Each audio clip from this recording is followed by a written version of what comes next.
आणि कित्येक वर्ष सुद्धा पाहत होतो पण लांब घडला. मला कुठे चुकला तू?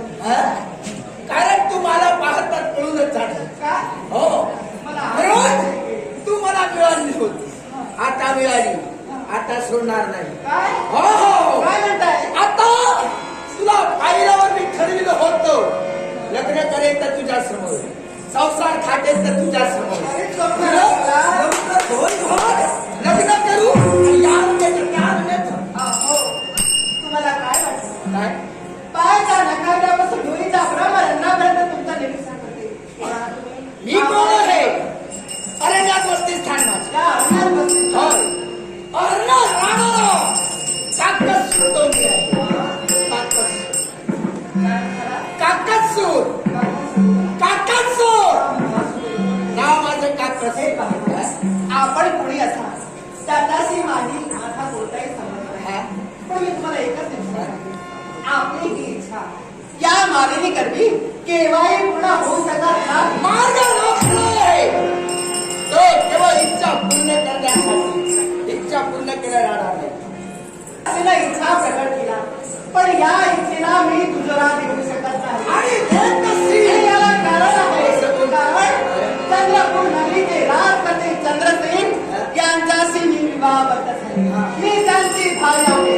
ते माझ्या सौभाग्याचे आहे. अर्थात माझा लग्न झालेला आहे. लग्न झालं तरी चालेल. आणि ते तुला समाजाजवळ लग्न काय? कारण संसार करायचा आहे. अहो, काय बोलता? लग्न झालेली सुद्धा तुम्हाला चालेल. तू कारण हे सौंदर्य मला आवडलं.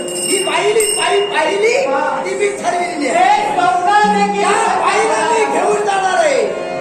एक बाई पाहिली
ठेवणार नाही.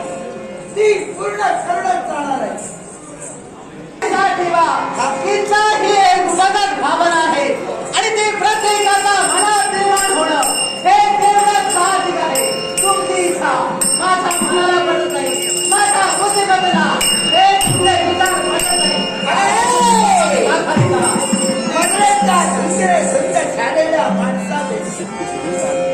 मदरेचा धुंदरे धुंद झालेल्या माणसापेक्षा प्रणय प्रेमाने धुंदमय झालं आहे. म्हणजे तुझ्यासाठी पुष्कळ. हो कारण तू अजून आहेच म्हणत तुझ्यासाठी पुष्कळ. कारण हे सौंदर्य मला आवडलं म्हणूनच ऐकतेस ना. ऐक धुंद वाट डोळे कुठल्याचे डोळे धुंद झाली. अरे धुंद वाट डोळे हवा धुंद झाली. का होते का गाली झाली.